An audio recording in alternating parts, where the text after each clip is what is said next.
किसानां ने अंदर खाते ते 135 कमेटियां भी खड़ियां करतियां पंजाब 'ਚ। इन्हां कमेटियां की ड्यूटी आ कि इन्हां ने सिर्फ ते सिर्फ सूह लाउणी आ। ਹੋਰ ਨਾਮ ਆਪਾਂ ਕਹਿ ਸਕਦੇ ਹਾਂ ਜੁੜ ਗਿਆ ਜੋਗਿੰਦਰ ਸਿੰਘ ਉਗਰਾਹਾਂ ਦਾ ਜਿਹੜੇ ਵੋਟਾਂ ਵਾਲੇ ਪਾਸੇ ਝੁਕਾ ਰੱਖਦੇ ਜੀ। ਕੀ ਜਿਹੜਾ ਕਿਸਾਨ ਮੋਰਚਾ ਹੈ ਉਹ ਹੁਣ ਸਿਆਸੀ ਰੰਗ ਫੜਨ ਲੱਗਿਆ ਜਾਂ ਫਿਰ ਜਿਹੜੀ ਕਿਸਾਨ ਮੋਰਚੇ ਦੀ ਤਾਕਤ ਹੈ ਉਹਨੂੰ ਸਿਆਸੀ ਲੀਡਰ ਵਰਤ ਰਹੇ ਨੇ?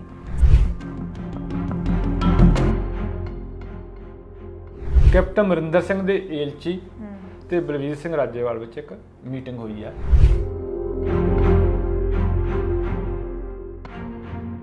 ਸੁਖਬੀਰ ਸਿੰਘ ਬਾਦਲ ਨੂੰ ਨੱਪਿਆ ਜਾਵੇ। ਹੁਣ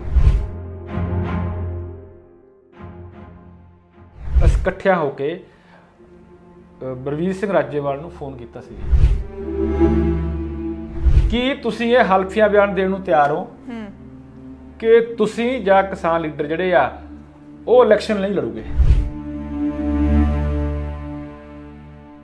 ਬਲਵੀਰ ਸਿੰਘ ਰਾਜੇਵਾਲ ਨੇ ਕਹਿ ਦਿੱਤਾ ਕਿ ਇਸ ਗੱਲ ਤੇ ਨਾ ਹਲਫੀਆ ਬਿਆਨ ਦੇਣ ਨੂੰ ਮੈਂ ਤਿਆਰ ਆ, ਕਿਉਂਕਿ ਫਿਰ ਜੇ ਇਹੋ ਜਿਹਾ ਕੁਝ ਹੁੰਦਾ ਤੇ ਫਿਰ ਲੋਕਾਂ ਦਾ ਸਾਹਮਣਾ ਕਿਵੇਂ ਕਰਨਗੇ? ਸਤਿ ਸ਼੍ਰੀ ਅਕਾਲ ਜੀ ਦਾ ਖਾਲਸ ਟੀਵੀ ਦੇਖਣ ਵਾਲੇ ਸਾਡੇ ਸਾਰੇ ਦਰਸ਼ਕਾਂ ਦਾ ਬਹੁਤ-ਬਹੁਤ ਸਵਾਗਤ ਹੈ ਸਾਡੇ ਖਾਸ ਪ੍ਰੋਗਰਾਮ ਖਾਲਸ ਚਰਚਾ ਦੇ ਵਿੱਚ। ਚਰਚਾ ਦੇ ਨਾਲ ਮੈਂ ਹਰਸ਼ਰਨ ਕੌਰ ਅਤੇ ਮੇਰੇ ਨਾਲ ਸਾਡੇ ਸੀਨੀਅਰ ਪੱਤਰਕਾਰ ਅਤੇ ਸਾਡੇ ਸਹਿਯੋਗੀ ਕਮਲਜੀਤ ਸਿੰਘ ਬਨਵੈਤ ਜੁੜ ਚੁੱਕੇ ਨੇ। ਬਨਵੈਤ ਸਾਹਿਬ ਬਹੁਤ-ਬਹੁਤ ਸਵਾਗਤ ਹੈ ਖਾਲਸ ਚਰਚਾ ਦੇ ਵਿੱਚ। ਸਤਿ ਸ਼੍ਰੀ ਅਕਾਲ ਪਿਆਰੇ ਦਰਸ਼ਕੋ, ਤੁਹਾਨੂੰ ਵੀ ਬਹੁਤ ਪਿਆਰ ਭਰੀ ਜੀ ਆਇਆਂ।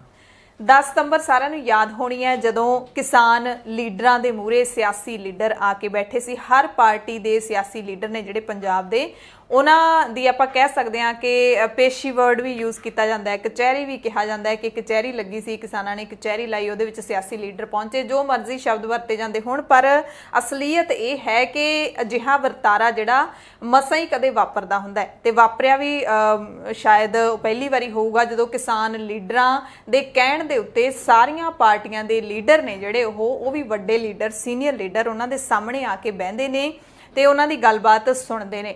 ਪਰ ਉਸ ਗੱਲਬਾਤ ਦਾ ਅਸਰ ਕੀ ਹੋਇਆ ਉਹ ਤੇ ਆਪਾਂ ਅੱਜ ਚਰਚਾ ਕਰਨੀ ਹੈ। ਕਿਸਾਨ ਲੀਡਰਾਂ ਨੇ ਖਾਸ ਜਿਹੜੀ ਗੱਲ ਇਹ ਕਹੀ ਸੀ ਕਿ ਵੋਟਾਂ ਨੂੰ ਹਜੇ 6 ਮਹੀਨੇ ਪਏ ਨੇ, ਇਸ ਕਰਕੇ ਹਾਲੇ ਤੁਸੀਂ ਵੱਡੀਆਂ ਰੈਲੀਆਂ ਨਾ ਕਰੋ। ਰੈਲੀਆਂ ਨੇ ਜਿਹੜੀਆਂ 2 ਮਹੀਨੇ ਪਹਿਲਾਂ ਤੁਸੀਂ ਸ਼ੁਰੂ ਕਰ ਲਿਓ, ਉਦੋਂ ਜੋ ਮਰਜ਼ੀ ਕਰੀ ਜਾਇਓ, ਹਾਲੇ ਤੁਸੀਂ ਸਾਡੇ ਅੰਦੋਲਨ ਨੂੰ ਜਿਹੜਾ ਹੈਗਾ ਢਾਹ ਲਾ ਰਹੇ ਹੋ। ਤੇ ਉਹ ਗੱਲ ਹੈ ਜਿਹੜੀ ਕਿਸਾਨ ਲੀਡਰਾਂ ਦੀ, ਉਹ ਕਿਹੜੀਆਂ ਪਾਰਟੀਆਂ ਨੇ ਮੰਨੀ ਹੈ, ਮੰਨੀ ਵੀ ਜਾਂ ਨਹੀਂ ਮੰਨੀ, ਇਹ ਤੇ ਵੀ ਚਰਚਾ ਕਰਾਂਗੇ। ਤੇ ਇੱਕ ਕੁਝ ਕਾਫੀ ਸਾਰੀਆਂ ਚਰਚਾਵਾਂ ਬਲਵੀਰ ਸਿੰਘ ਰਾਜੇਵਾਲ ਨੂੰ ਲੈ ਕੇ ਚੱਲ ਰਹੀਆਂ ਨੇ ਜਾਂ ਕਹਿ ਲਈਏ ਕਿ ਕਿਸਾਨ ਲੀਡਰਾਂ ਨੂੰ ਲੈ ਕੇ ਚੱਲ ਰਹੀਆਂ ਨੇ। ਕੀ ਸੱਚਾਈ ਹੈ ਕੀ ਨਹੀਂ, ਸਾਰਾ ਕੁਝ ਆਪਾਂ ਜਾਣਾਂਗੇ। ਇਸ ਦੇ ਦਰਮਿਆਨ ਅਪਡੇਟ ਇਹ ਹੈ ਕਿ ਸੁਖਬੀਰ ਸਿੰਘ ਬਾਦਲ ਨੇ ਫਰੀਦਕੋਟ ਦੇ ਵਿੱਚ 3 ਮੀਟਿੰਗਾਂ ਕਰਨੀਆਂ ਸੀ, ਉਹ ਹਾਲ ਦੀ ਘੜੀ ਰੱਦ ਕਰ ਦਿੱਤੀਆਂ ਨੇ ਕਿਉਂਕਿ ਕਿਸਾਨਾਂ ਨੇ ਉੱਥੇ ਸੁਖਬੀਰ ਬਾਦਲ ਦੇ ਘਿਰਾਓ ਦੀ ਤਿਆਰੀ ਕਰ ਲਈ ਸੀ। ਸੋ ਬਨਵੈਤ ਸਾਹਿਬ, ਅੱਜ ਦੀ ਚੰਗੀ ਖਬਰ ਕਿਹੜੀ ਹੈ ਚਰਚਾ ਤੋਂ ਪਹਿਲਾਂ? ਪੰਜਾਬੀ ਸੱਭਿਆਚਾਰ ਨਾਲ ਜੀ ਬੜਾ ਕੁਝ ਪੱਛਮ ਤੋਂ ਨਵਾਂ ਆ ਕੇ ਜੁੜ ਗਿਆ। ਅਸੀਂ ਪੱਛਮ ਦੇ ਪ੍ਰਭਾਵ ਹੇਠ ਫਰੈਂਡਸ਼ਿਪ ਡੇ, ਪਿਆਰ ਦਾ ਦਿਨ, ਕਈ ਤਰ੍ਹਾਂ ਦੇ ਜਿਹੜੇ ਮਦਰ ਡੇ, ਫਾਦਰ ਡੇ, ਰੋਜ਼ ਡੇ, ਸਾਰੇ ਜਿਹੜੇ ਸੀ ਨਾ ਮਨਾਉਣ ਲੱਗ ਗਏ ਜੀ। ਪਰ ਨਾ ਜੈਨ ਧਰਮ 'ਚ ਕੱਲ ਇੱਕ ਵੱਖਰੀ ਕਿਸਮ ਦਾ ਦਿਨ ਸੀਗਾ, ਅੱਛਾ, ਜਿਹਨੂੰ ਮੁਆਫੀਨਾਮਾ ਦਿਵਸ ਕਿਹਾ ਗਿਆ, ਫੋਰਗਿਵਨੈਸ ਡੇ। ਮੈਂ ਮਤਲਬ ਚਾਹੇ ਜੈਨੀ ਨਹੀਂ, ਪਰ ਮੈਨੂੰ ਜਿਹੜੀ ਗੱਲ ਆ ਉਹ ਬਹੁਤ ਹੀ ਚੰਗੀ ਲੱਗੀ ਆ ਕਿ ਤੁਸੀਂ ਇਸ ਦਿਨ ਜਿਹੜੀਆਂ ਗਲਤੀਆਂ ਆਪ ਕੀਤੀਆਂ ਲਾਈਫ 'ਚ ਉਹਨਾਂ ਦੀ ਮਾਫੀ ਮੰਗ ਲਓ, ਜਾਂ ਜੇ ਤੁਸੀਂ ਕਿਸੇ ਨੂੰ ਮਾਫ ਕਰਨ ਦਾ ਮਾਦਾ ਰੱਖਦੇ ਹੋ ਤਾਂ ਮਾਫ ਕਰ ਦਿਓ। ਹਾਂਜੀ। ਤੇ ਮੈਨੂੰ ਇਹ ਲੱਗਦਾ ਕਿ ਵੈਸੇ ਮੈਂ ਤਾਂ ਟਰਾਈ ਕੀਤੀ ਵੀ ਜਿਵੇਂ ਕਿਸੇ ਨਾਲ ਦੁੱਖ ਦਿੱਤਾ ਹੋਵੇ, ਝੂਠ ਬੋਲਿਆ ਹੋਵੇ, ਹੇਰਾਫੇਰੀ ਕੀਤੀ ਹੋਵੇ, ਕੁਛ ਕੀਤਾ ਹੋਵੇ, ਉਹਦੇ ਲਈ ਜਿਹੜਾ ਆ ਉਹ ਮਾਫੀ ਮੈਨੂੰ ਲੱਗਦਾ ਆਪਾਂ ਸਾਰਿਆਂ ਨੂੰ ਮੰਗ ਲੈਣੀ ਚਾਹੀਦੀ, ਕੁਛ ਨਹੀਂ ਘਟਦਾ ਜੀ। ਇੱਕ ਜਿਹੜਾ ਇੱਥੇ ਫਾਇਦਾ ਆਪ ਨੂੰ ਹੀ ਹੁੰਦਾ ਹੈ, ਮਨ ਨੂੰ ਜਿਹੜਾ ਸਕੂਨ ਮਿਲਦਾ। ਉਹ ਵੀ ਕਹਿੰਦੇ ਵੀ ਜਿਹੜਾ ਮਾਫ ਕਰਨ ਵਾਲਾ ਨਾ ਜੀ ਉਹ ਵੱਡਾ ਹੋਇਆ ਕਰਦਾ, ਜਿਹੜਾ ਮੁਆਫੀ ਮੰਗਦਾ ਉਹ ਵੀ ਵੱਡਾ ਹੋਇਆ ਕਰਦਾ। ਹਾਂਜੀ। ਤੇ ਇਹਦੇ ਨਾਲ ਨਾ ਇੱਕ ਜਿਵੇਂ ਗੱਲ ਆਪਾਂ ਤੁਰੀ ਆ ਕਿ ਮਾਫ ਕਰਨ ਦੀ, ਇਹਦੇ ਨਾਲ ਇੱਕ ਹੋਰ ਜਿਹੜੀ ਮੇਰੇ ਅੱਖਾਂ ਅੱਗੇ ਇੱਕ ਨਾ ਇੱਕ ਪੱਤਰ ਜਿਹਾ ਵਾਇਰਲ ਹੋਇਆ ਮੇਰੇ ਅੱਖਾਂ ਅੱਗੇ ਆ ਰਿਹਾ, ਉਹ ਇੱਕ ਕਿ ਕਰੋਨਾ ਕਰਕੇ ਨਾ ਬਹੁਤੇ ਲੋਕਾਂ ਨੂੰ ਵਰਕ ਫਰੋਮ ਹੋਮ ਕਰਨਾ ਪੈ ਰਿਹਾ। ਜੀ ਜੀ ਜੀ। ਤੇ ਇੱਕ ਪਤਨੀ ਨੇ ਆਪਣੇ ਪਤੀ ਦੇ ਬੌਸ ਨੂੰ ਚਿੱਠੀ ਲਿਖੀ ਆ, ਅੱਛਾ, ਕਿ ਭਾਈ ਇਸ ਬੰਦੇ ਨੂੰ ਹੁਣ ਘਰੋਂ ਵਰਕ ਆਊਟ ਬੰਦ ਕਰਾ ਕੇ ਦਫ਼ਤਰ ਬੁਲਾਉਣ ਲੱਗ ਪਾਓ, ਨਹੀਂ ਮੇਰੇ ਹੱਥ ਖੜੇ ਆ। ਅੱਛਾ ਜੀ ਉਹਨੇ ਪੱਤਰ 'ਚ ਲਿਖਿਆ ਜੀ, ਉਹ ਪੱਤਰ ਜਿਹੜਾ ਦਾ ਬੌਸ ਆ ਨਾ ਜੀ, ਉਹਨੇ ਔਰ ਪੱਤਰ ਜਿਹੜਾ ਬੌਸ ਆ ਉਹ ਵੀ ਗੋਇਨਕਾ ਆ, ਬੜਾ ਮੰਨਿਆ ਪ੍ਰਮੰਨਿਆ ਗੋਇਨਕਾ ਨਾਂ ਆ। ਅੱਛਾ ਹਾਂਜੀ ਹਾਂਜੀ ਜੀ ਉਹਨੇ ਪੱਤਰ ਨਾ ਵਾਇਰਲ ਕੀਤਾ। ਉਹ ਪੱਤਰ ਮੈਂ ਪੜਿਆ, ਉਹ 'ਚ ਲਿਖਿਆ ਹੋਇਆ ਕਿ ਇੱਕ ਤਾਂ ਪਤੀ ਘਰ ਰਹਿੰਦੇ ਹੋਏ ਮੇਰੇ ਕੋਲ 10-10 ਵਾਰ ਚਾਹ ਮੰਗਦੇ ਆ ਕਿ ਮੈਨੂੰ ਚਾਹ ਬਣਾ ਕੇ ਦੇ, ਕੌਫੀ ਬਣਾ ਕੇ ਦੇ, ਫਿਰ ਘੜੀ ਕੁਝ ਨਾ ਕੁਝ ਖਾਣ ਨੂੰ ਮੰਗੀ ਜਾਂਦੇ ਆ।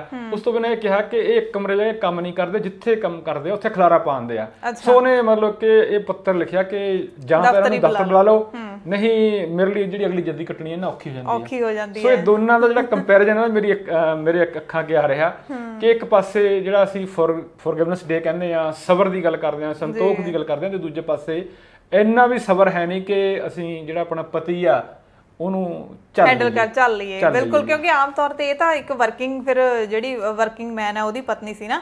ਤੇ ਜੇ ਆਪਾਂ ਜ਼ਿਆਦਾਤਰ ਪਿੰਡਾਂ ਦੇ ਵਿੱਚ ਦੇਖ ਲਈਏ, ਕਿਸਾਨ ਹੁੰਦੇ ਨੇ ਤੇ ਜਾਂ ਫਿਰ ਠੇਕੇ ਤੇ ਜ਼ਮੀਨ ਦਿੱਤੀ ਹੁੰਦੀ ਹੈ, ਜਿਹੜੇ ਬੰਦੇ ਘਰੇ ਹੀ ਰਹਿੰਦੇ ਨੇ ਤੇ ਉਹਨਾਂ ਦੀਆਂ ਫਿਰ ਜਿਹੜੀਆਂ ਪਤਨੀਆਂ ਹੈਗੀਆਂ ਨੇ ਉਹ ਤਾਂ ਸਾਰਾ ਦਿਨ ਚਾਹ ਬਣਾਉਂਦੀਆਂ, ਥੱਕ ਜਾਂਦੀਆਂ, ਪਰ ਉਹ ਮੈਨੂੰ ਲੱਗਦਾ ਨਹੀਂ ਕਦੇ ਇਦਾਂ ਗਿਲਾ ਕਰਦੀਆਂ ਵੀ ਭਾਈ ਇਹਨੂੰ ਲੈ ਜਾਓ ਕਿਤੇ। ਮੈਂ ਵੈਸੇ ਆਪਾਂ ਇੱਥੇ ਤਾਂ ਗੱਲ ਨਹੀਂ ਕੀਤੀ, ਮੈਂ ਜਿਹੜੀ ਖਬਰ ਆਪਾਂ ਪਾ ਕੇ ਆਂਦੀ ਆ ਉੱਤੇ ਚੈਨਲ ਤੇ, ਉਹ 'ਚ ਇਹੀ ਲਿਖਿਆ ਕਿ ਇੱਕ ਆਧੁਨਿਕ ਤੀਵੀਂ ਜਿਹੜੀ ਆ, ਇਸ ਫਰਕ ਆ ਜਿਹੜੇ ਅਸੀਂ ਪਿੰਡਾਂ ਵਾਲਿਆਂ ਜੀ, ਅਸੀਂ ਅਜੇ ਉਨੇ ਮਾਡਰਨ ਨਹੀਂ ਹੋਏ ਹੈਗੇ ਜੀ, ਹਨਾ। ਪਰ ਇੱਥੇ ਮੈਨੂੰ ਲੱਗਦਾ ਵੀ ਕਿਤੇ ਨਾ ਕਿਤੇ ਥੋੜਾ ਜਿਹਾ ਐਡਜਸਟਮੈਂਟ ਦੀ ਵੀ ਲੋੜ ਹੁੰਦੀ ਹੈ, ਜੇ ਹੁਣ ਉਹ ਪਤਨੀ ਕਹਿ ਰਹੀ, ਕਿਉਂਕਿ ਬੀਬੀਆਂ ਨੂੰ ਜ਼ਿਆਦਾ ਹੁੰਦਾ ਵੀ ਸਾਫ਼ ਸਫਾਈ ਰਹਿਣੀ ਚਾਹੀਦੀ ਹੈ, ਤੇ ਉੱਥੇ ਫਿਰ ਬੰਦਿਆਂ ਨੂੰ ਵੀ ਥੋੜਾ ਜਿਹਾ ਮੈਨੂੰ ਲੱਗਦਾ ਕੰਪਰੋਮਾਈਜ਼ ਕਰਨਾ ਚਾਹੀਦਾ ਵੀ ਤੁਸੀਂ ਵੀ ਘਰ ਵਾਲੇ ਮਾਹੌਲ ਨੂੰ ਘਰ ਵਾਲਾ ਬਣਾ ਕੇ ਰੱਖੋ।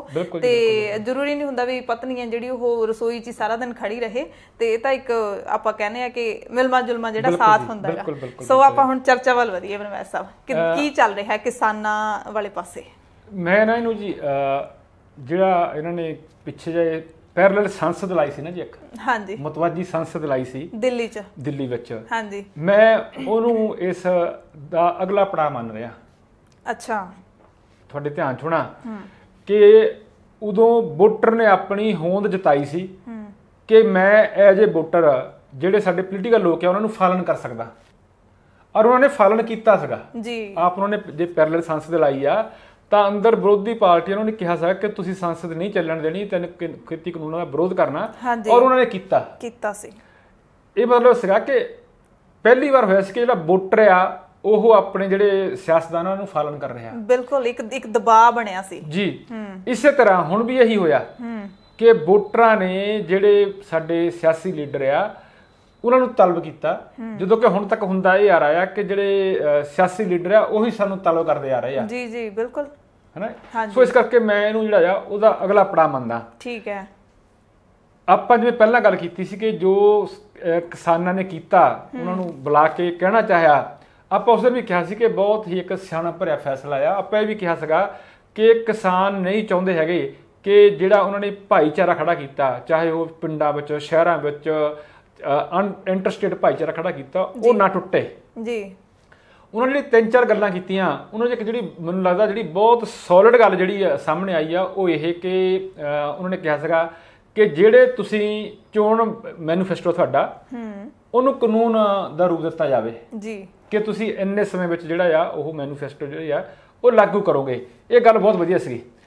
ਉਸ ਤੋਂ ਬਾਅਦ ਆਪਾਂ ਜੇ ਕਰ ਲਈਏ ਟੋਟਲ ਤੌਰ ਤੇ ਕਿ ਉਸ ਜਿਹੜੀ ਮੀਟਿੰਗਾਂ ਸੀਗੀਆਂ ਉਹਦਾ ਦੇਖੋ ਅਸਰ ਤਾਂ ਸਾਫ਼ ਹੋਇਆ ਜੀ ਜੀ। ਚਾਹੇ ਆਪਾਂ ਇਹ ਕਹਿ ਲਈਏ ਕਿ ਅਕਾਲੀ ਦਲ ਨੇ ਤੇ ਆਮ ਆਦਮੀ ਪਾਰਟੀ ਨੇ ਕੜਕੜਤਾ ਕੀਤੀ ਆ, ਹਾਂਜੀ, ਪਰ ਕਿਸਾਨਾਂ ਦੇ ਡੰਡਾ ਜਿਹੜਾ ਆ ਉਹ ਚੱਲਿਆ। ਜਿਵੇਂ ਤੁਸੀਂ ਹੁਣੇ ਕਿਹਾ ਕਿ ਸੁਖਬੀਰ ਸਿੰਘ ਬਾਦਲ ਦੀ ਜਿਹੜੀ ਰੈਲੀ ਸੀਗੀ 14 ਸਤੰਬਰ ਦੀ ਫਰੀਦਕੋਟ ਵਿੱਚ, ਉਹਨੇ ਪੋਸਟਪੋਨ ਕਰਤੀ ਜੀ।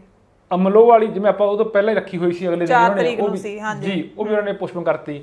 ਹੁਣ ਇਹਦੇ ਇੱਕ ਤੁਹਾਨੂੰ ਹੋਰ ਜਿਹੜੀ ਅੰਦਰਲੀ ਗੱਲ ਦੱਸਣੀ ਚਾਹੁੰਦਾ ਇਹ ਕਿ ਕਿਸਾਨਾਂ ਨੇ ਸਿਰਫ ਇਹਨਾਂ ਨੂੰ ਹਦਾਇਤਾਂ ਨਹੀਂ ਜਾਰੀ ਕੀਤੀਆਂ, ਕਿਸਾਨਾਂ ਨੇ ਅੰਦਰ ਖਾਤੇ ਤੇ 135 ਕਮੇਟੀਆਂ ਵੀ ਖੜੀਆਂ ਕਰਤੀਆਂ ਪੰਜਾਬ 'ਚ। ਅੱਛਾ, ਆਪਦੀਆਂ ਕਮੇਟੀਆਂ ਜੀ। ਅੱਛਾ, ਇਹਨਾਂ ਕਮੇਟੀਆਂ ਦੀ ਡਿਊਟੀ ਆ ਕਿ ਇਹਨਾਂ ਨੇ ਸਿਰਫ ਤੇ ਸਿਰਫ ਸੂਹ ਲਾਉਣੀ ਆ ਕਿ ਕਿਹੜੀ ਪਾਰਟੀ ਕਿੱਥੇ ਪ੍ਰੋਗਰਾਮ ਕਰ ਰਹੀ ਆ। ਠੀਕ ਹੈ, ਤੇ ਉਹ ਜਿਹੜੀ 135 ਕਮੇਟੀਆਂ ਨਾ ਜੀ, ਉਹ ਮਤਲਬ ਇੱਕ ਮੈਂ ਹੁਣ ਕਿਸਾਨ ਦਾ ਨਾਂ ਨਹੀਂ ਲਊਂਗਾ, ਮੇਰੀ ਉਹਨਾਂ ਨਾਲ ਕਿਸਾਨ ਲੀਡਰ ਨਾਲ ਗੱਲ ਹੋਈ ਆ, ਔਰ ਉਸ ਕਿਸਾਨ ਲੀਡਰ ਨੇ ਇਸ ਗੱਲ ਦੀ ਪੁਸ਼ਟੀ ਕੀਤੀ ਆ। ਮਤਲਬ ਜਿਹੜੀ ਕਿਸਾਨ ਆਪਾਂ 32 ਕਿਸਾਨ ਜਥੇਬੰਦੀ ਆ ਨਾ, ਉਹਨਾਂ ਜੋ ਇੱਕ ਕਿਸਾਨ ਜਥੇਬੰਦੀ ਦੇ ਲੀਡਰ ਨੇ ਪੁਸ਼ਟੀ ਕੀਤੀ ਆ ਕਿ 135 ਜਥੇਬੰਦੀਆਂ ਜਿਹੜੀਆਂ ਟੀਮਾਂ ਬਣਾਤੀਆਂ ਗਈਆਂ, ਉਹ ਇਸ ਗੱਲ ਦੀ ਸੂਹ ਰੱਖਣਗੀਆਂ। ਹੁਣ ਤੁਹਾਡੇ ਧਿਆਨ 'ਚ ਹੋਣਾ ਕਿ ਕੱਲ ਜਿਹੜਾ ਆ ਉਹ ਟਕਰਾਅ ਹੋਇਆ ਬੀਜੇਪੀ ਨੂੰ ਲੈ ਕੇ ਜਲੰਧਰ ਨਕੋਦਰ ਵਿੱਚ ਜੀ ਹੋਇਆ, ਹਾਂਜੀ ਹਾਂਜੀ, ਉਹਨਾਂ ਨੇ ਨਹੀਂ ਬਣਨ ਦਿੱਤਾ। ਹੁਣ ਦੇਖੋ ਜਿਹੜੀ ਗੱਲ ਇਹਨਾਂ ਕਿਸਾਨਾਂ ਨੇ ਕੀਤੀ ਆ 32 ਜਥੇਬੰਦੀਆਂ ਨੇ, ਪਰ ਉਦੋਂ ਬਾਅਦ ਇੱਕ ਤਾਂ ਜਿਹੜੇ ਕਿਸਾਨ ਆ ਉਹਨਾਂ ਦੀ ਆਪਸ ਜਿਹੜੀ ਆ ਕੁਝ ਆਪਾਂ ਕਹਿ ਲਈਏ ਕਿ ਦੋ ਰਸਤੇ ਜੇ ਵੈਸੇ ਤਾਂ ਪਹਿਲਾਂ ਵੀ ਜਿਹੜੇ ਉਗਰਾਹਾਂ ਆ ਜੋਗਿੰਦਰ ਸਿੰਘ ਉਗਰਾਹਾਂ ਥੋੜੀ ਵੱਖਰੀ ਸੁਰ ਰੱਖਦੇ ਸੀਗੇ ਜੀ ਜੀ ਬਿਲਕੁਲ, ਪਰ ਉਹਨਾਂ ਨੇ ਜਿਹੜੀ ਆ ਉਹ ਕੱਲ ਫਿਰ ਆਪਣੀ ਵੱਖਰੀ ਜਿਹੜੀ ਰਾਗ ਆ ਉਹ ਲਾਪ ਦਿੱਤਾ। ਪਰ ਉਸ ਤੋਂ ਅੱਗੇ ਜਾ ਕੇ ਆਪਾਂ ਇਹ ਕਹੀਏ ਕਿ ਕਈ ਕੁਝ ਅਜਿਹੀਆਂ ਦੰਦ ਕਥਾਵਾਂ ਚਰਚਾਵਾਂ ਛਿੜਨ ਲੱਗੀਆਂ ਜਿਨ੍ਹਾਂ ਨਾਲ ਆਪਾਂ ਇਹ ਕਹਿ ਲਈਏ ਕਿ ਬਲਵੀਰ ਸਿੰਘ ਰਾਜੋਵਾਲ, ਕਿਉਂਕਿ ਬਲਵੀਰ ਸਿੰਘ ਰਾਜੋਵਾਲ ਨੇ ਉਸੇ ਪ੍ਰੈਸ ਕਾਨਫਰੰਸ ਨੂੰ ਸੰਬੋਧਨ ਕੀਤਾ ਸੀ ਜਾਂ ਜਿਹੜੀਆਂ 32 ਕਿਸਾਨ ਜਥੇਬੰਦੀਆਂ ਨੇ ਕੀਤਾ ਸੀ ਤਲਬ ਪੋਲੀਟੀਕਲ ਪਾਰਟੀਆਂ ਨੂੰ, ਉਹਨਾਂ ਦੇ ਜਿਹੜੀ ਲੀਡਰ ਦੀ ਮੋਹਰੀ ਭੂਮਿਕਾ ਉਹ ਰਾਜੋਵਾਲ ਨੇ ਨਿਭਾਈ ਸੀ। ਦੇਖੋ ਜੋਗਿੰਦਰ ਸਿੰਘ ਉਗਰਾਹਾਂ ਨੇ ਕੱਲ ਸਪਸ਼ਟ ਕਰਤਾ ਸਿਰਸਾ 'ਚ, ਕਿਉਂਕਿ ਕੱਲ ਸਿਰਸਾ 'ਚ ਮਹਾਪੰਚਾਇਤ ਸੀ ਜੀ, ਕਿ ਉਹ ਚੋਣ ਲੜਨ ਦੇ ਵਿਰੁੱਧ ਨਹੀਂ ਹੈਗੇ। ਉਹਨਾਂ ਨੇ ਇਹ ਕਿਹਾ ਕਿ ਮੈਂ ਪੰਜਾਬ ਤੋਂ ਚੋਣ ਨਹੀਂ ਲੜੂੰਗਾ, ਉਹਨਾਂ ਨੇ ਸਪਸ਼ਟ ਕਰਤੀ ਗੱਲ ਇਹ। ਪਰ ਉਹਨਾਂ ਨੇ ਕਿਹਾ ਵੀ ਜੇ ਕੋਈ ਕਿਸਾਨ ਕਿਸੇ ਵੇਲੇ ਇਲੈਕਸ਼ਨ ਲੜਨਾ ਚਾਹੇ ਤਾਂ ਉਹਨੂੰ ਕੋਈ ਮਨਾਹੀ ਨਹੀਂ ਹੋਣੀ ਚਾਹੀਦੀ, ਚੰਗੇ ਲੋਕ ਜਿਹੜੇ ਆ ਉਹ ਸਿਆਸਤ ਵਿੱਚ ਆਉਣੇ ਚਾਹੀਦੇ ਆ। ਯਾਨੀ ਕਿ ਗੁਰਨਾਮ ਸਿੰਘ ਚੜੂਨੀ ਦੇ ਨਾਲ ਇੱਕ ਹੋਰ ਨਾਮ ਆਪਾਂ ਕਹਿ ਸਕਦੇ ਹਾਂ ਜੁੜ ਗਿਆ, ਜੋਗਿੰਦਰ ਸਿੰਘ ਉਗਰਾਹਾਂ ਦਾ, ਜਿਹੜੇ ਵੋਟਾਂ ਵਾਲੇ ਪਾਸੇ ਝੁਕਾ ਰੱਖਦੇ ਜੀ।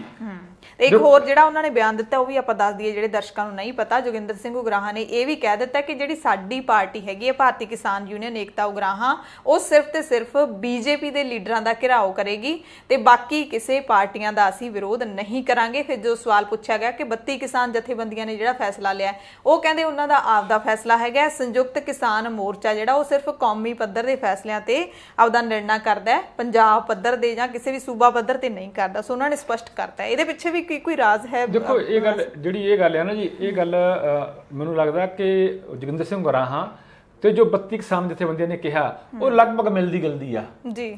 ਇਹਨਾਂ 32 ਕਿਸਾਨ ਜਥੇਬੰਦੀਆਂ ਨੇ ਇਹੀ ਕਿਹਾ ਸੀਗਾ ਕਿ ਜਿਹੜੀਆਂ ਸਿਆਸੀ ਪਾਰਟੀਆਂ ਉਹ ਰੈਲੀਆਂ ਬੰਦ ਕਰਨ, ਚੋਣ ਪ੍ਰਚਾਰ ਬੰਦ ਕਰਨ, ਕਿਉਂਕਿ ਹੱਲੇ ਇਲੈਕਸ਼ਨ ਦੂਰ ਆ।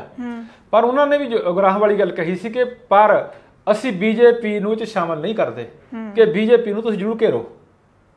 ਤੁਹਾਡੇ ਧਿਆਨ ਚ ਹੋਣਾ ਨਾ ਜੀ, ਬਿਲਕੁਲ। ਪਰ ਬਾਕੀ ਪਾਰਟੀਆਂ ਨੂੰ ਵੀ ਤਾਂ ਕਿਹਾ ਨਾ, ਉਗਰਾਹਾਂ ਦਾ ਬਿਆਨ ਤਾਂ ਸਿੱਧਾ ਇਹ ਸਪਸ਼ਟ ਕਰਦਾ ਕਿ ਉਹਨਾਂ ਨੇ ਬਾਕੀ ਪਾਰਟੀਆਂ ਜਿਹੜੀਆਂ ਉਹ ਭਾਵੇਂ ਹੁਣ ਕਰੀ ਜਾਣ, ਅਸੀਂ ਵਿਰੋਧ ਨਹੀਂ ਕਰਦੇ ਜੀ। ਮਤਲਬ ਇਹ ਫਰਕ ਦੋਨਾਂ ਵਿੱਚ ਬਿਲਕੁਲ ਫਰਕ ਹੈ ਜੀ। ਸੋ ਇਹ ਵੱਖਰੀ ਸੁਰ ਜਿਹੜੀ ਆ ਉਹਨਾਂ ਨੇ ਰੱਖੀ ਆ।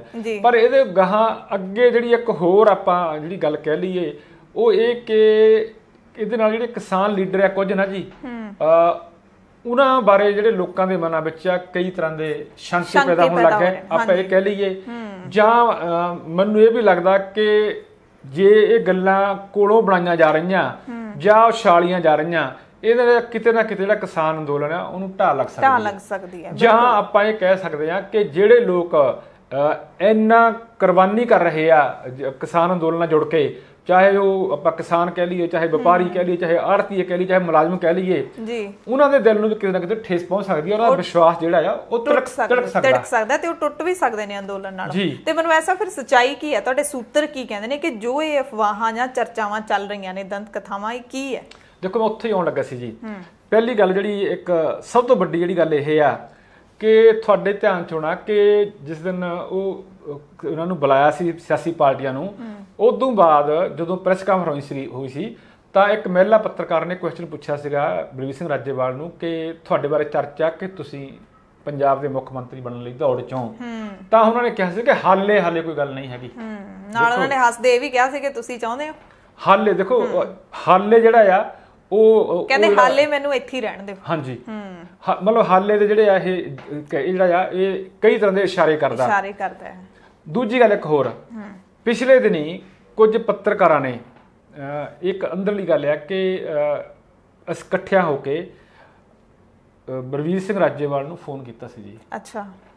ਉਹਨਾਂ ਨੇ ਬੜਾ ਸਪਸ਼ਟ ਸ਼ਬਦਾਂ ਵਿੱਚ ਕਿਹਾ ਸੀਗਾ ਕਿ ਤੁਸੀਂ ਜੋ ਸਵਾਲ ਕੀਤਾ ਕਿ ਤੁਸੀਂ ਕਿਹਾ ਕਿ ਅਸੀਂ ਜਿਹੜਾ ਆ ਰੋਕ ਲਾ ਰਹੇ ਹਾਂ ਕਿ ਇਲੈਕਸ਼ਨਾਂ ਦੀ ਤੱਕ ਕੰਪੇਨ ਰੋਕ ਲਈ ਜਾਵੇ, ਸਿਰਫ ਬੀਜੇਪੀ ਦਾ ਵਿਰੋਧ ਕੀਤਾ ਜਾਵੇ, ਕੀ ਤੁਸੀਂ ਇਹ ਹਲਫੀਆ ਬਿਆਨ ਦੇਣ ਨੂੰ ਤਿਆਰ ਹੋ ਕਿ ਤੁਸੀਂ ਜਾਂ ਕਿਸਾਨ ਲੀਡਰ ਜਿਹੜੇ ਆ ਉਹ ਇਲੈਕਸ਼ਨ ਨਹੀਂ ਲੜੂਗੇ? ਅੱਛਾ। ਜਾਂ ਮਤਲਬ ਉਹਨਾਂ ਵਿੱਚ ਜਦੋਂ ਫੋਨ ਕੀਤਾ ਗਿਆ ਉਹਨਾਂ ਵਿੱਚ ਮੈਂ ਵੀ ਸ਼ਾਮਲ ਸਾਂ ਜੀ। ਜਾਂ ਇਹ ਤੁਸੀਂ ਕਹਿ ਦੋ ਕਿ ਜੇ ਤੁਸੀਂ ਇਲੈਕਸ਼ਨਾਂ ਤੱਕ ਜਿਹੜਾ ਕਿਸਾਨ ਮੋਰਚਾ ਜਿੱਤ ਜਾਂਦੇ ਹੋ ਤੁਸੀਂ ਇਲੈਕਸ਼ਨ ਨਹੀਂ ਲੜੋਗੇ ਜਾਂ 32 ਕਿਸਾਨ ਬੰਦੀਆਂ ਦਾ ਕੋਈ ਵੀ ਲੀਡਰ ਜਿਹੜਾ ਆ ਉਹ ਮੋਰਚਾ ਫਤਿਹ ਹੋਣ ਦੀ ਸੂਰਤ ਵਿੱਚ ਜਾਂ ਜਿਵੇਂ ਮਰਜ਼ੀ ਆ ਉਹ ਅਗਲੀ ਸਰਕਾਰ ਕੋਲੋਂ ਚੇਅਰਮੈਨੀਆਂ ਨਹੀਂ ਲਊਗਾ।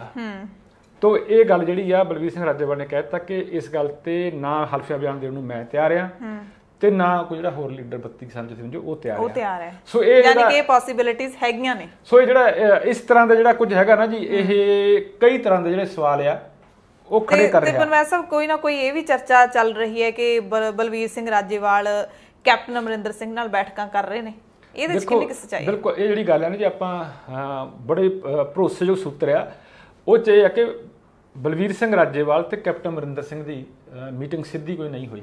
ਅੱਛਾ, ਦੇਖੋ ਜਿਹੜੀ ਇਹਨਾਂ ਦਾ ਦੋਨਾਂ ਦਾ ਆਪਸ ਵਿੱਚ ਸੰਪਰਕ ਜ਼ਰੂਰ ਹੈ। ਠੀਕ ਹੈ।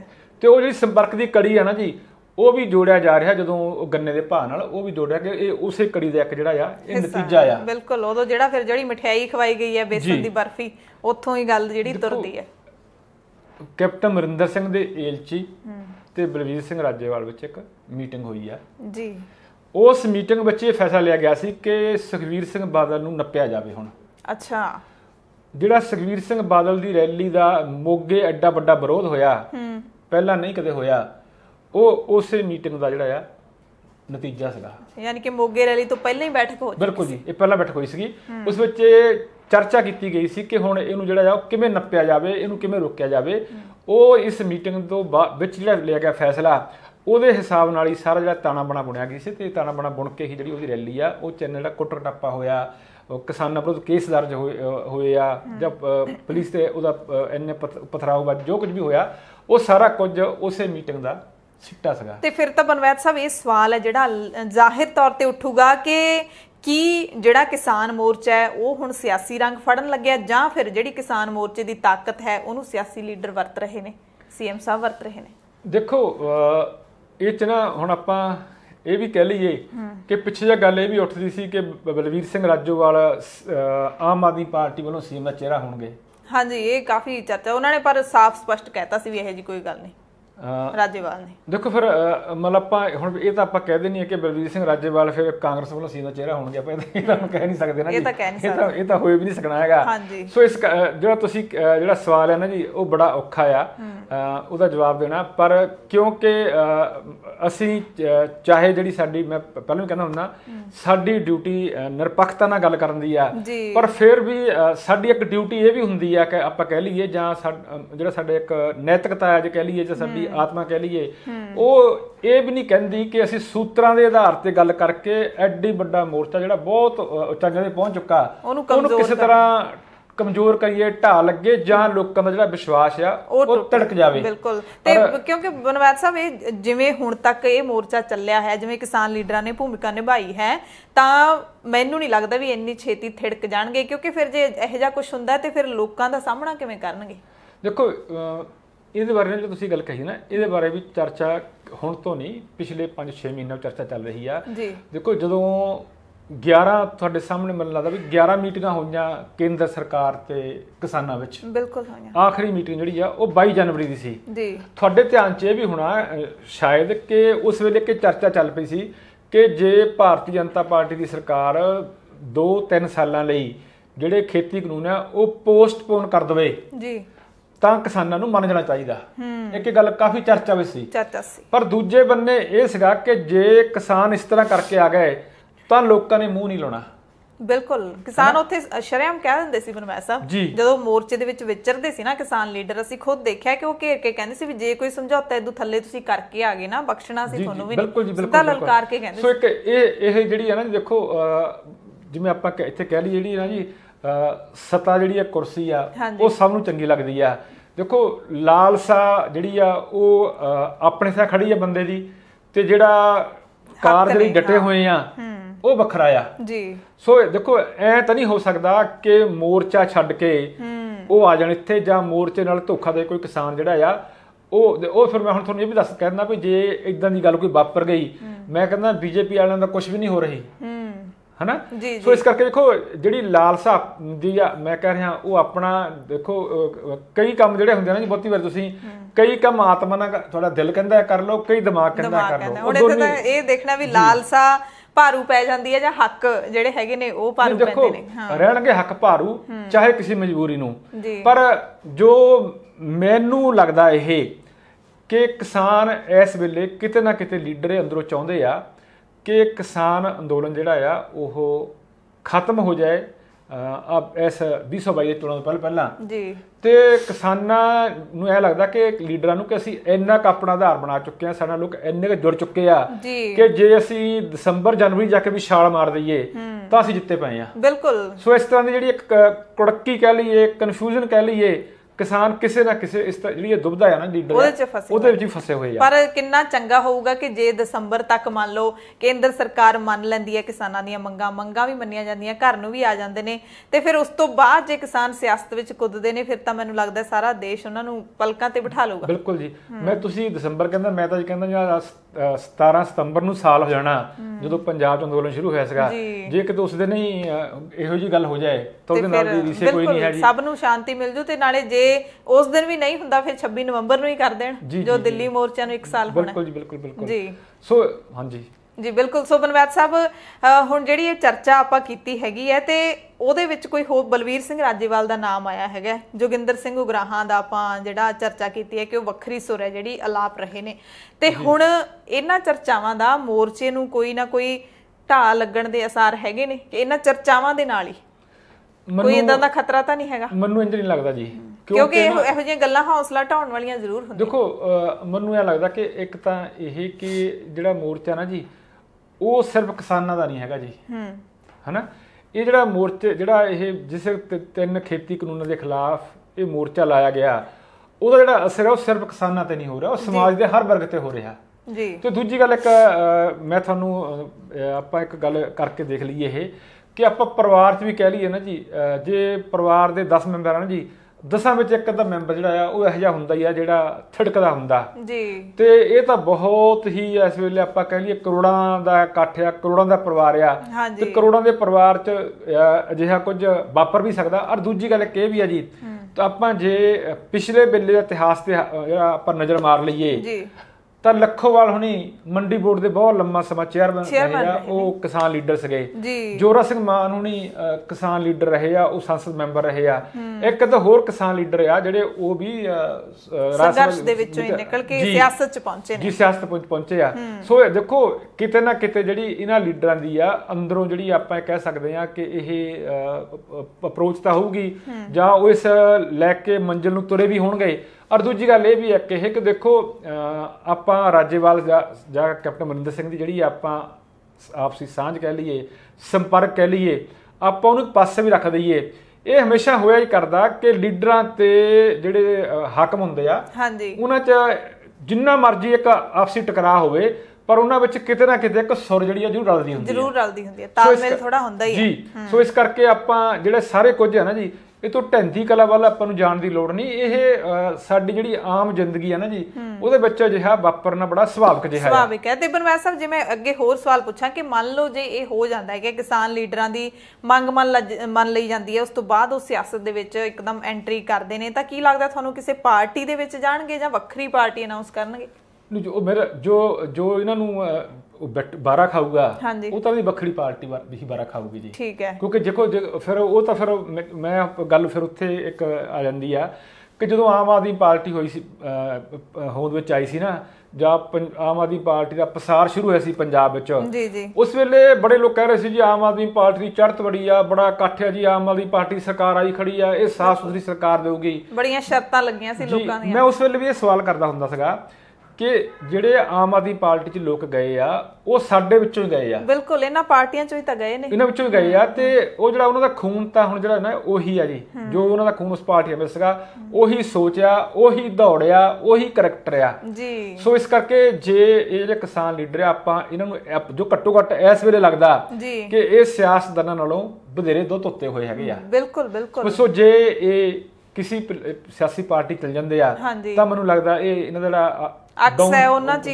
ਮਿਕਸ ਹੋ ਜਾਊਗਾ, ਕਿਉਂਕਿ ਹੁਣ ਤੱਕ ਜਿਵੇਂ ਅੰਦੋਲਨ ਦੀ ਅਗਵਾਈ ਕੀਤੀ ਹੈ ਕਾਬਿਲੇ ਤਾਰੀਫ ਹੈ, ਜਿਸ ਤਰੀਕੇ ਨਾਲ ਲੀਡ ਕਰ ਰਹੇ ਨੇ ਅੰਦੋਲਨ ਨੂੰ ਬਿਨਾਂ ਕਿਸੇ ਹਿੰਸਾ ਤੋਂ, ਬਿਲਕੁਲ ਸ਼ਾਂਤੀਪੂਰਨ ਔਰ ਐਡਾ ਲੰਬਾ, ਮਤਲਬ ਦੁਨੀਆ ਦੇ ਵਿੱਚ ਚਰਚਾ ਜਿਹਦੀ ਹੁੰਦੀ ਹੈ, ਹਰ ਕੋਈ ਲੀਡਰ ਦੁਨੀਆ ਦਾ ਜਿਹੜਾ ਹੈਗਾ ਉਹ ਇਸ ਸੰਘਰਸ਼ ਦੇ ਬਾਰੇ ਬੋਲਿਆ, ਤਾਂ ਜ਼ਾਹਿਰ ਤੌਰ ਤੇ ਜਿਹੜੇ ਲੀਡ ਕਰਨ ਵਾਲੇ ਹੁੰਦੇ ਨੇ ਸਿਹਰਾ ਉਹਨਾਂ ਨੂੰ ਜਾਂਦਾ ਹੁੰਦਾ ਹੈ। ਤੇ ਹਾਲਾਂਕਿ 50-50 ਹੁੰਦਾ ਕਿ ਜਿਹੜੇ ਪਿੱਛੇ ਲੱਗਦੇ ਨੇ ਉਹਨਾਂ ਦਾ ਵੀ ਪੂਰਾ, ਜੇ ਉਹ ਆਪਣਾ ਸਬਰ ਰੱਖ ਕੇ ਤੁਰਦੇ ਨੇ, ਕੋਈ ਵੀ ਗੜਬੜ ਨਹੀਂ ਕਰਦੇ, ਤਾਂ ਸਿਹਰਾ ਉਹਨਾਂ ਨੂੰ ਵੀ ਜਾਂਦਾ ਹੈ। ਪਰ ਜਿਹੜਾ ਲੀਡ ਕਰਨ ਵਾਲਿਆਂ ਦੀ ਜ਼ਿੰਮੇਵਾਰੀ ਬਹੁਤ ਜ਼ਿਆਦਾ ਹੁੰਦੀ ਹੈ। ਤੇ ਜੇ ਸਿਆਸਤ ਵਿੱਚ ਆਉਂਦੇ ਨੇ ਤਾਂ ਜ਼ਾਹਿਰ ਤੌਰ ਤੇ ਜੇ ਵੱਖਰੇ ਤੌਰ ਤੇ ਪਾਰਟੀ ਬਣਾਉਂਦੇ ਨੇ ਤਾਂ ਕੁਛ ਨਾ ਕੁਛ ਤਾਂ ਕਰ ਹੀ ਦਿਖਾਉਣਗੇ, ਲੋਕਾਂ ਦੇ ਲਈ ਚੰਗੀਆਂ ਜਿਹੜੀਆਂ ਨੀਤੀਆਂ ਲੈ ਕੇ ਆਉਣਗੇ। ਸ਼ਰਨ ਜੀ, ਜਿਹੜੀ ਇਹਨਾਂ ਦੇ ਕਿਸਾਨਾਂ ਨੇ ਤਲਬ ਕੀਤਾ ਸੀ, ਆਪਾਂ ਕਹਿ ਲਈਏ ਹੁਣ ਸਿਆਸੀ ਲੀਡਰ ਨੂੰ, ਉਹਦਾ ਜਿਹੜਾ ਅੱਗੇ ਇੱਕ ਹੋਰ ਜਿਹੜਾ ਆਪਾਂ ਹੋਰ ਕਿਸੇ ਇੱਕ ਸਟੈਪ ਅੱਗੇ ਤੁਰਿਆ ਹੋਏ ਇਹ ਕਿ ਨਵਜੋਤ ਸਿੰਘ ਸਿੱਧੂ ਜੋ ਕਿਸਾਨਾਂ ਨੂੰ ਕਹਿ ਕੇ ਆਏ ਸੀਗੇ ਕਿ ਜਿਹੜੇ ਕਿਸਾਨਾਂ ਦੇ ਖਿਲਾਫ ਕੇਸ ਬਣਿਆ ਮੋਗੇ ਚ ਵਾਪਸ ਲੈ ਜਾਊਗੇ,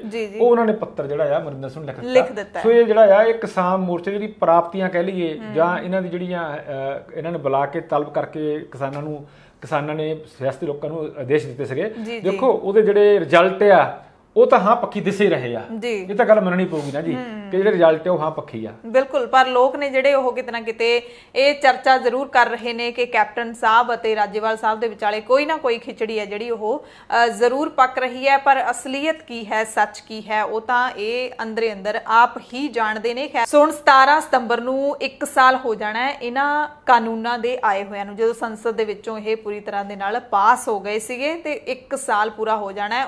ਉਸ ਦਿਨ ਨੂੰ ਸ਼੍ਰੋਮਣੀ ਅਕਾਲੀ ਦਲ ਕਾਲੇ ਦਿਨ ਵਜੋਂ ਮਨਾਊਗਾ ਦਿੱਲੀ ਦੇ ਵਿੱਚ ਜਾ ਕੇ, ਤੇ ਕਿਸਾਨ ਨੇ ਜਿਹੜੇ ਉਹ ਵੀ 17 ਸਤੰਬਰ ਦੇ ਦਿਨ ਦੇ ਲਈ ਆਪਣੀ ਜਿਹੜੀ ਰੂਪਰੇਖਾ ਹੈ ਉਹ ਲੀਕ ਰਹੇ ਨੇ। ਉਸ ਤੋਂ ਬਾਅਦ ਅੱਗੇ ਜਿਹੜਾ 27 ਸਤੰਬਰ ਨੂੰ ਭਾਰਤ ਬੰਦ ਦਾ ਸੱਦਾ ਦਿੱਤਾ ਗਿਆ ਹੈ, ਫਿਰ 26 ਨਵੰਬਰ ਆ ਜਾਣੀ ਹੈ। ਜੇ ਉਦੋਂ ਤੱਕ ਵੀ ਸਰਕਾਰ ਨਹੀਂ ਮੰਨਦੀ, ਪਰ ਅਸੀਂ ਤਾਂ ਹਮੇਸ਼ਾ ਇਹੀ ਦੁਆ ਕਰਦੇ ਹਾਂ, ਅਰਦਾਸ ਕਰਦੇ ਹਾਂ ਅੰਨਦਾਤਾ ਦੇ ਲਈ ਕਿ ਜ਼ਰੂਰ ਉਹ ਆਪਣੇ ਘਰਾਂ ਨੂੰ ਜਾਣ। ਸਾਲ ਹੋਣ ਲੱਗਿਆ ਉਹਨਾਂ ਨੂੰ ਬਾਰਡਰਾਂ ਦੇ ਉੱਤੇ ਬੈਠਿਆਂ ਨੂੰ, ਆਪਣੇ ਸੜਕਾਂ ਦੇ ਉੱਤੇ ਨਿਕਲ ਕੇ ਬੈਠਿਆਂ ਨੂੰ, ਪੱਕੇ ਮੋਰਚਿਆਂ ਤੇ ਬੈਠਿਆਂ ਨੂੰ, ਤੇ ਕਿੰਨੀਆਂ ਜਾਨਾਂ ਨੇ ਜਿਹੜੀਆਂ ਉਹ ਵੀ ਇਸ ਸੰਘਰਸ਼ ਤੋਂ ਕੁਰਬਾਨ ਕਰ ਚੁੱਕੇ ਨੇ।